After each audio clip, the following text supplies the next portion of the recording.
संकट मोचन दरबार में चल रहे 6 दिवसीय संगीत समारोह का समापन हुआ। संकट मोचन संगीत समारोह की अंतिम निशा का शुभारंभ सोमवार को भगवान श्री राम और शबरी के भक्तिपूर्ण प्रसंग से हुआ। प्रख्यात नर्तक एवं पंडित केलुचरण महापात्रा के सुयोग्य पुत्र रतिकांत महापात्र ने शबरी प्रसंग के भावपूर्ण अभिनयात्मक नृत्य से प्रस्तुति को यादगार बना दिया। वहीं उपशास्त्री गायिका मालिनी अवस्थी ने बाबा के दरबार में हाजिरी लगाई।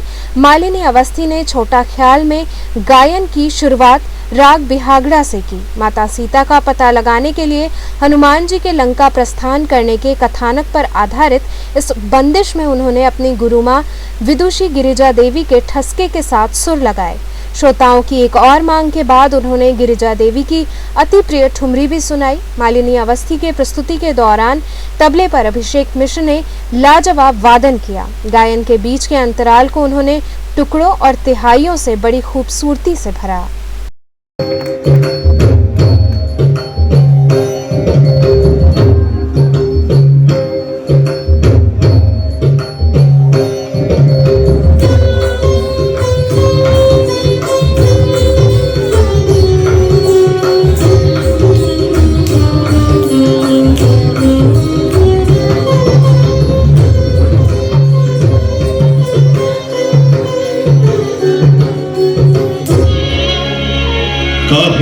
तात अस मोहि प्रणाम सब प्रकार प्रभु पूरन कामा दीन दयाल बिरदु संकट भारी रघुनायक मोहि दीन्हा चूड़ामणि उतारी तब दयाऊ हरस समेत पवन सुत लयऊ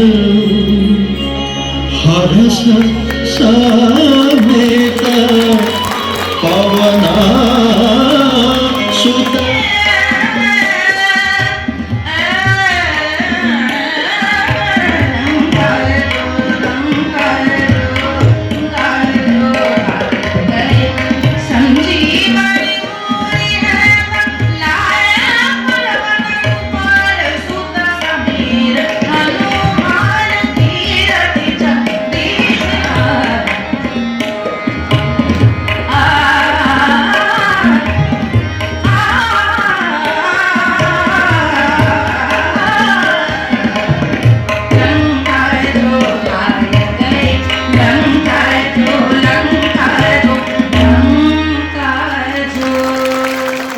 सुरक्षित हैं आज और फिर से आज 2 साल के बाद यहाँ पर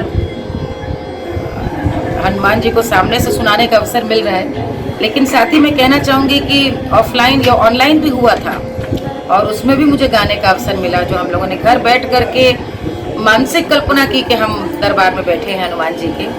तो ये तो एक ऐसा विश्व का एक ऐसा अनूठा मंच है कि मुझे लगता है हर वो व्यक्ति जो ये चिंता करता है कि संगीत का क्या भविष्य है, शास्त्रीय संगीत के सुनने वाले अब नहीं रहे, उनको तो यहाँ का आकर के सिर्फ एक बार ऐसा स्वादन करना चाहिए कि जिस प्रकार से यहाँ पर भारतवर्ष का कोई कलाकार छोटा बड़ा सब जिस तरह से यहाँ पर आकर सारी विधाओं के यहाँ पर आकर के हाजिर होते हैं और अपना समर्पित भाव से गाते हैं। उनको ये नहीं है कि इसको कार्यक्रम नहीं हम लोग मानते हैं, ये हनुमान जी को सुनाने का सौभाग्य है। तो महंत जी को जितनी उनकी सराहना की जाए कि इस परंपरा को अक्षुण्ण रखा उन्होंने। और संगीत पे जो एक सरलता और साधना वाला भाव है वो यहाँ पे समारोह में दिखता है। आप श्रोताओं को देखेंगे तो गायक से ज़्यादा मनोयोग से वो सुनते हैं। देखिए ऐसे जगह पे गाने का आने का तो कौन कलाकार का मन की साधनी होगी। तो बहुत बड़ा सौभाग्य मानती हूँ, 4थी बार मैं यहाँ पे संकट मोचन में कार्यक्रम दे रही हूँ, 4वीं-5वीं बार। और बहुत बहुत प्रभु का भगवान राम की कृपा है कि ये अवसर आया है। सबसे बड़ा संदेश तो संकट मोचन संगीत समारोह का ये है कि संगीत में कहीं कोई वर्ग भेदभाव नहीं है। चाहे वो श्रोता हो चाहे वो कलाकार हो। आप यहाँ देखें कि भगवान शिव की धरती है तो नृत्य से हमेशा कार्यक्रम की शुरुआत होती है, ये कहीं और नहीं, यहाँ पे नृत्य से प्रारंभ होता है।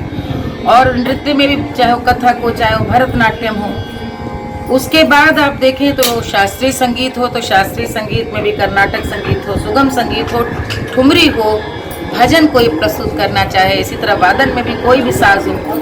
ऐसे ही श्रोता दर्शक हैं कि वो कोई भी, यहाँ साधु संत भी आपको बैठे मिलेंगे, व्यापारी भी मिलेंगे, यहाँ पर कर्मचारी मिलेंगे, आपको सब बैठे हुए, क्योंकि दरबार है और ज़मीन पर बैठ के सब सुनते हैं। तो मुझे लगता है यहाँ पर सबसे बड़ा संदेश समरसता का है। संगीत पे सबका अधिकार है और समर्पण जैसा हनुमान जी का भगवान राम के प्रति था, जिस कलाकार का भी अपनी कला के प्रति वो समर्पण होगा जो हनुमान जी का भगवान राम के प्रति था, तो उसको हनुमान जी आशीष देंगे। यही बात है। देखिए, हम लोग इस भौतिक दुनिया में हैं और संकट इसी तरह आती है। जो 2 साल का संकट था वो छोटा मोटा नहीं था, बहुत बड़ा संकट था और उसमें बहुत से अपनों को हम लोगों ने खोया है। और आप देखिए तो 2 वर्षों में लोग पता नहीं क्यों ड्रामेटिक कंडीशन में चले गए थे, एकदम एक जगह कहीं भगा रहना, फिर कोई एक्टिविटी नहीं, कुछ नहीं।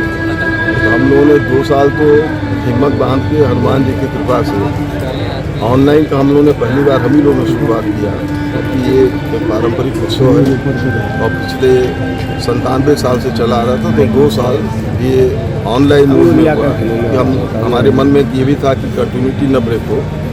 और देखिए 99वां साल जो है वो ऑफलाइन हो रहा है, सबके चेहरे पे हम खुशी देख रहे हैं और हमको लगता है कि ये ट्रॉमा के अंदर जो स्ट्रेस कंडीशन में लोग जी रहे थे अब पूरे रिलैक्स हैं और हनुमान जी महाराज जरूर सब पर कृपा करेंगे। और देखिए ये जो पैंडमिक है या कोरोना का आप जो दंश कह रहे हैं, इसका भी इलाज हनुमान जी ही है।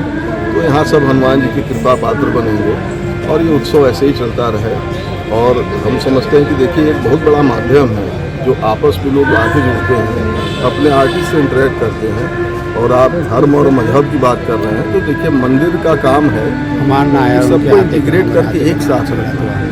तो उस पर्पज़ में हम देख रहे हैं कि कितने मुस्लिम आर्टिस्ट परफॉर्म किए, हिंदू आर्टिस्ट परफॉर्म किए, ऐसे करके सारे धर्म पंथ इसमें सब आके सब एक हो जाए। संगीत की देखिए कोई भाषा नहीं होती है। तो हम समझते हैं कि ये मंदिर का ही ये सेंटर ऐसा है जहाँ सबको एक साथ एक जगह ले आके बैठा दिया और कितने प्रेम से लोग सबसे इंटरेक्ट कर रहे हैं। तो यही तो हमारा भारत का एक स्वरूप है। तो ये स्वरूप ऐसे ही निखरता रहे और हमारा देश आगे ऐसे ही बढ़ता रहे। महाराज जी, जिस तरह से आपने कहा कि एक ही स्थान पे सभी को यहाँ पे लाके बैठाया गया और बड़ा आयोजन समाप्त हुआ है, इस आयोजन में एक चीज़ और भी देखी गई कि सभी धर्म समुदाय के लोगों ने अपनी प्रस्तुति दी है। तो आज इस समापन में क्या संदेश देना चाहेंगे पूरे देश को? भाई हम तो यही कहेंगे कि सबको जो है एक कॉमन एजेंडा लेके चलना चाहिए। देश ये बहुत विशाल है, इसके बहुत से डायमेंशन हैं। हम समझते हैं कि सबको साथ मिलजुल कर एक ऐसा मैसेज देना चाहिए कि ये विविधताओं से भरा हुआ देश है लेकिन देश एक है और तभी हम आगे बढ़ पाएंगे।